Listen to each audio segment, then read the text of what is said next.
Hello, അപ്പോൾ ഇന്നിപ്പോൾ നമ്മൾ പോകാൻ റെഡി ആയിട്ടിരിക്കുന്നത് എങ്ങോട്ടാന്ന് വെച്ചാൽ മക്കൾക്ക് രണ്ടുപേർക്കും കൂടി ഒരു സൈക്കിൾ വാങ്ങിക്കാൻ വേണ്ടിയിട്ട്. സ്വന്തമായിട്ട് ഒരു കാറും ഒരു JCB ഒരു ജീപ്പൊക്കെ ഉള്ള മുതലാളിമാരാണ് കേട്ടോ. എന്നാലും ഇപ്പോൾ അടുത്തൊരു റിലേറ്റീവിൻ്റെ വീട്ടിൽ പോയ സമയത്ത് അവിടെ ഒരു സൈക്കിൾ കണ്ടിട്ടായിരുന്നു. അപ്പോൾ തുടങ്ങിയത് ആ സൈക്കിളിനോടുള്ളൊരു പൂതി.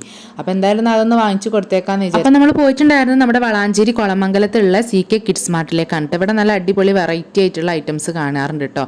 നമ്മൾ ഇവിടുന്ന് 2-3 ഐറ്റം ഇതിന് മുമ്പ് വാങ്ങിച്ചിട്ടുണ്ട്. നല്ല ക്വാളിറ്റി ഉണ്ട്, അത്യാവശ്യം നല്ല അടിപൊളിയായിട്ടുള്ള ഐറ്റംസ് തന്നെയാണ് കേട്ടോ. അപ്പോൾ അവിടെ എത്തിയപ്പോൾ തന്നെ മക്കൾ രണ്ടാളും ഓരോ വണ്ടിയുമ മാറി ഇരുന്ന് നോക്കി കളിക്കുന്നുണ്ട് കേട്ടോ. അങ്ങനെ ഈ ഒരു വണ്ടിയാണ് കേട്ടോ നമ്മൾ ലാസ്റ്റ് വാങ്ങിച്ചിട്ടുണ്ടായിരുന്നത്. നമ്മുടെ ബേബീസിന് ആവശ്യമായിട്ടുള്ള ഒരുപാട് ഐറ്റംസ് ഇവിടെ അവൈലബിൾ ആണ്. അതും നല്ല അഫോർഡബിൾ ആയിട്ടുള്ള റേറ്റേ വരുന്നുള്ളൂ. അതുകൊണ്ട് തന്നെ മക്കളുടെ സ്പെഷ്യൽ ഡേയ്സിനൊക്കെ എന്തെങ്കിലും ഗിഫ്റ്റ് ഒക്കെ കൊടുക്കാൻ ആഗ്രഹിക്കുന്നവരാണെന്നുണ്ടെങ്കിൽ ഈ CK കിഡ്സ് മാർട്ട് നല്ലൊരു ബെസ്റ്റ് ഓപ്ഷൻ തന്നെയാണ് കേട്ടോ. അങ്ങനെ പിന്നെ അതെല്ലാം കഴിഞ്ഞതിന് ശേഷം നമ്മൾ നേരെ പോയിട്ടുണ്ടായിരുന്നു നമ്മുടെ യാരാമാളിലേക്കാണ് കേട്ടോ. അവിടുന്ന് കുറച്ച് സാധനങ്ങളൊക്കെ വാങ്ങിക്കാനുണ്ടായിരുന്നു. ഓണത്തിനോടനുബന്ധിച്ചായതുകൊണ്ട് തന്നെ ഇവിടെ നല്ല ഓഫേഴ്സും കാര്യങ്ങളൊക്കെ നടക്കുന്നുണ്ട് കേട്ടോ. അപ്പോൾ അതെല്ലാം ഒന്ന് നോക്കി കണ്ടിട്ടുണ്ടായിരുന്നു കേട്ടോ. അങ്ങനെ പിന്നെ നമ്മുടെ സാധനങ്ങളൊക്കെ വാങ്ങിച്ചതിന് ശേഷം പെട്ടെന്ന് തന്നെ പിന്നെ നമ്മളോട് തിരിച്ചു പോകുന്നുണ്ടായിരുന്നു കേട്ടോ. വേറെ എവിടെയും കയറാൻ നിന്നിട്ടുണ്ടായിരുന്നു. എന്തായാലും വീട്ടിലെത്തിയപ്പോൾ തന്നെ മൂപ്പരുടെ കളിക്ക് നിന്നിട്ടുണ്ട്. എന്തായാലും സംഗതി ഇഷ്ടപ്പെട്ടിട്ടുണ്ട്. അപ്പോൾ അത് അത്രയൊക്കെ ഉള്ളൂ കേട്ടോ ഇന്നത്തെ വിശേഷങ്ങൾ. അടുത്ത വീഡിയോയിൽ അടുത്ത വിശേഷങ്ങളായിട്ട് വീണ്ടും വരാം.